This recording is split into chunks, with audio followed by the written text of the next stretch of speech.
I've often mentioned methi or fenugreek in my cooking videos, either as a spice or either as a flavoring agent. Today I'm going to actually cook the fresh green methi leaves. It's very quick, stir fry, very good for health benefits with the minimum ingredients.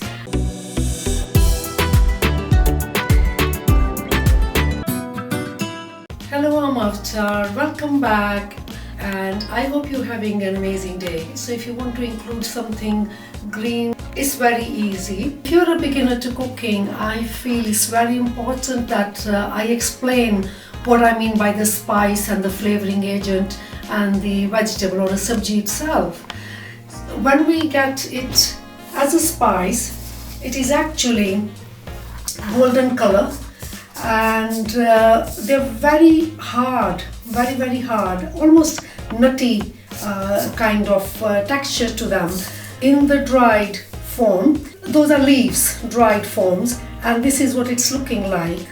In the shops, you will be able to get a packet of kasoori methi. Aloo methi dish, I'm not going to use the dry or the seeds. I'm just going to use this.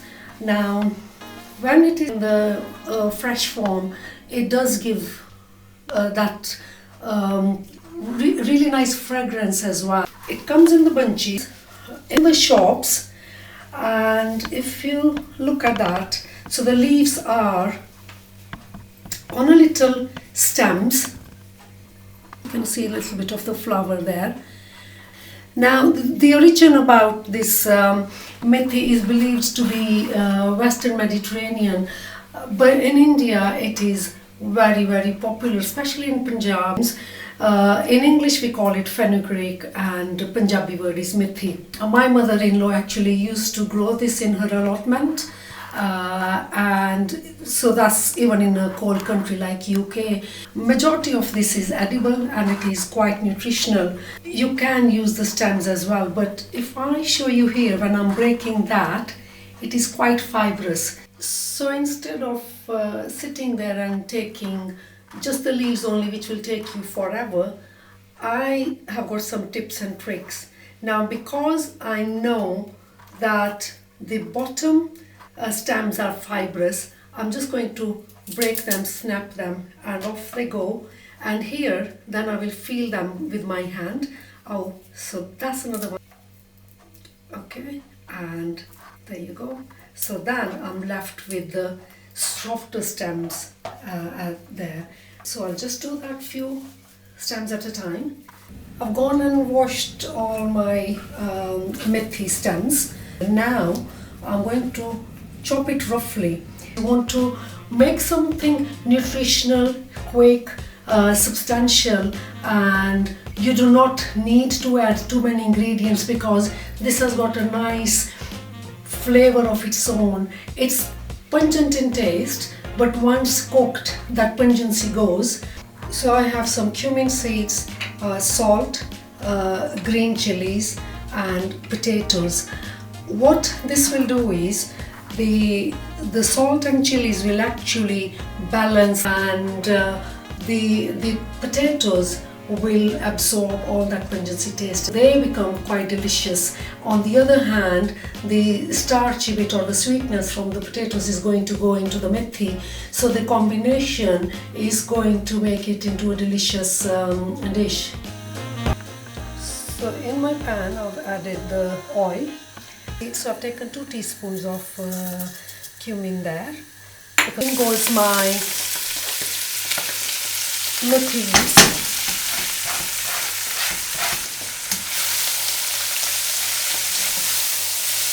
If I had the raw potatoes, I would have added them now together with methi. But in my case, I've actually got about 350 grams of baby potatoes, salad potatoes, and I've even boiled these. And as soon as I add 2 teaspoons of salt, methi is going to start releasing all the moisture.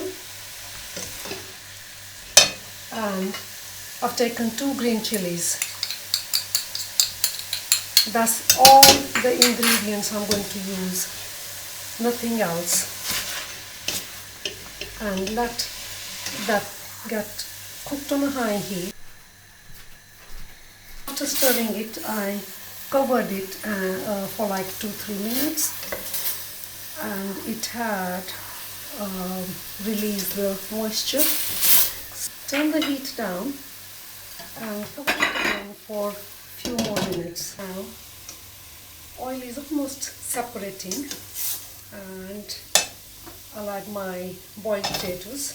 Don't really need cooking, so they're going to go in there and mix them.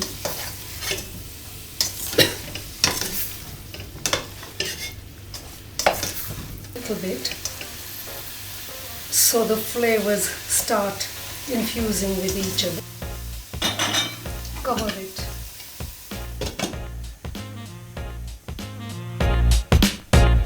Do a similar way on a gentle heat for like 5 to 6 minutes. Now aroma starts changing as well. So the oil is, you can tell, it's separate, and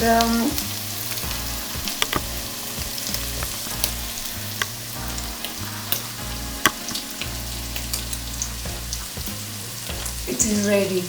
Because if it's not ready, the pungent taste will be much more stronger. So when it's ready, that although the taste is there, very strong taste is there, but the bitterness is gone away. All that flavors and the aroma that's released out of my Aloo Methi sabji, and I just can't wait to eat that.